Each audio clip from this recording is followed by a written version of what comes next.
Hello, friends, and welcome back to Stories About Entitled People. The first story will tell us about a subspecies called Karen and their undying love of discounts. If you're new here, join our channel, and here we go.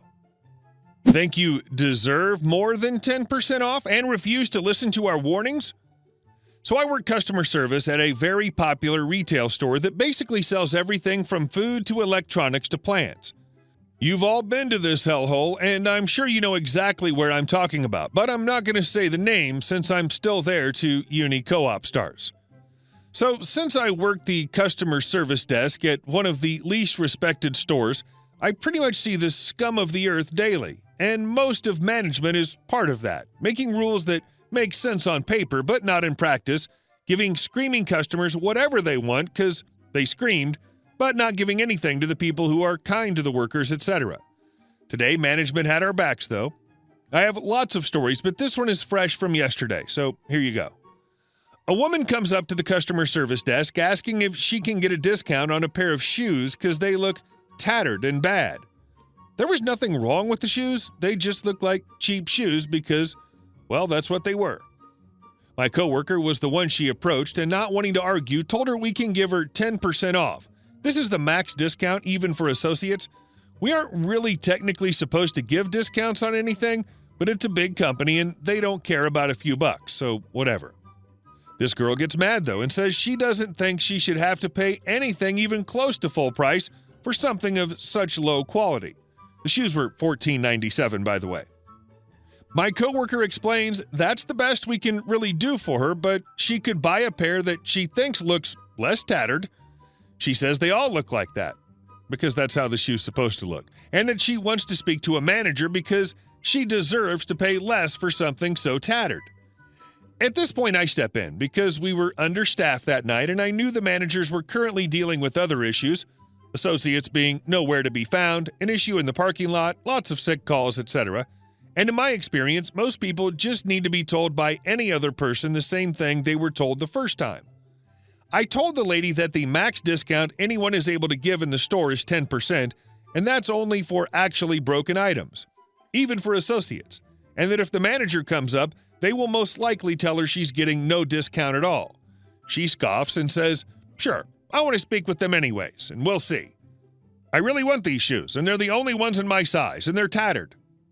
I tried to tell her again the managers won't give her a higher discount, and it'll probably take them like 10 minutes to get to the front, but she tells me to just get the manager and she'll see for herself. Cue malicious compliance. I had originally thought it'd be an a-hole tax situation, but it turned out better. So I called for a manager, and like I predicted, it took about 10 to 15 minutes for them to come to the front, and I guess they weren't very happy about it, presumably, since they were in the middle of something else.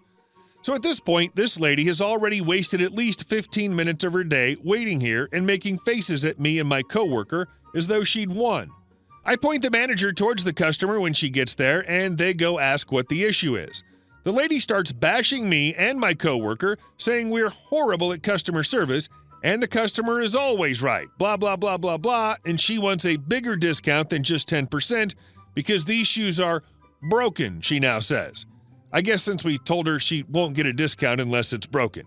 And she doesn't want to pay even close to full price for something so low quality, she repeated. My manager looks at it and tells her they're not broken, that's just how the shoes look. The lady argues, saying they are, and she deserves a bigger discount. At this point, I guess my manager just snapped and said, "Okay, well, if you're sure they're broken, then we can't actually sell them. They have to go through our claims department and get sent back to the company. Sorry for your troubles. Is there anything else I can help you with?" As she takes the shoes and puts them into the bin we have behind the desk that goes to claims. The woman is speechless for a second, and my manager walks away. Then the woman started stuttering to us that she'll take the 10% now, and we told her no. She even said she'd pay full price since they were the only ones in her size, and we just told her over and over that no, we have to send them back to the company since they're broken and we can't sell them to anyone. She eventually gives up and walks away. My coworker and I have a good laugh, and about 5 minutes later, she walks past the desk again and all but yells, "I'm not buying a single thing from this store anymore." I responded, "Okay, have a great night," and smiled all cheery while she huffed and left. Unfortunately, I'm 99% sure she'll be back in a week like every other customer who's never shopping here again. But one can hope.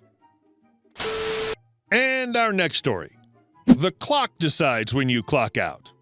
I work a night shift at a Burger King that runs pretty well together.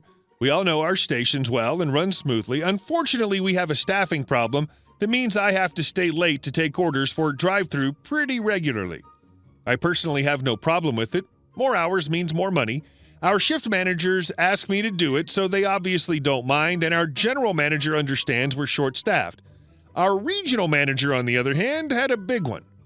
The regional, who I'll call R from now on, came in for the usual checkup he does every month and noticed I was regularly staying an hour or more late. R: Have angstful travel? Why are you staying so late? Well, we're short-staffed at the moment, sir. It's necessary. He's now looking a little peeved. From now on, you go home on time. The clock decides when you clock out. Understood? I nod and kowtow like a good corporate drone, and that's that, for a while.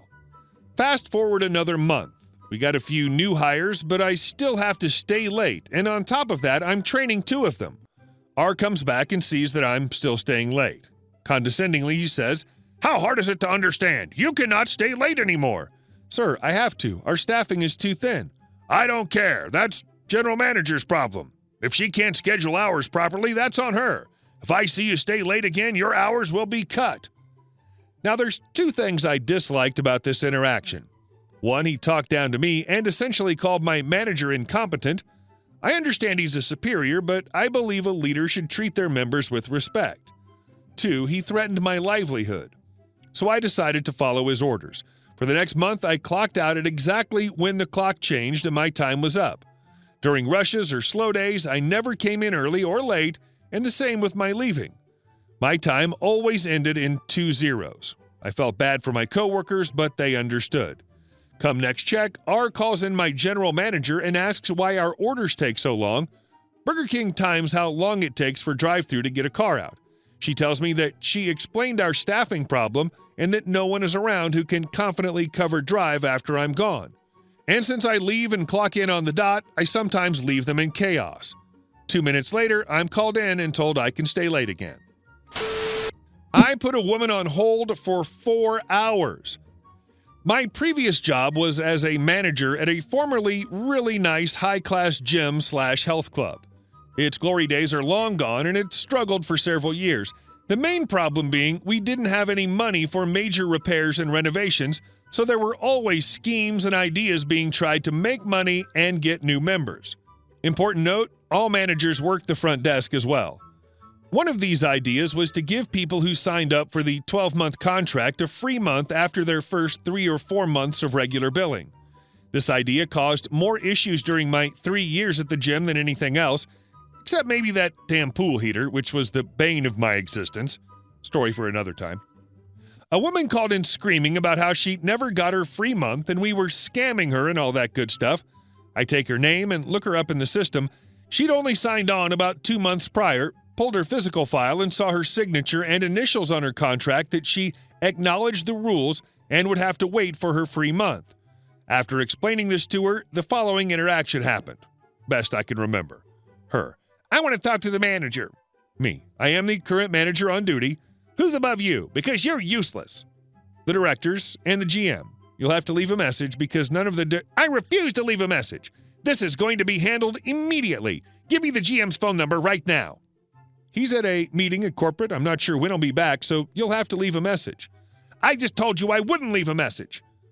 Then I can't help you. And I hang up.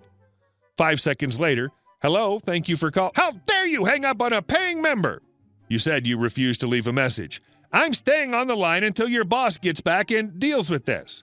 Ma'am, you can be on hold until tomorrow. Fine.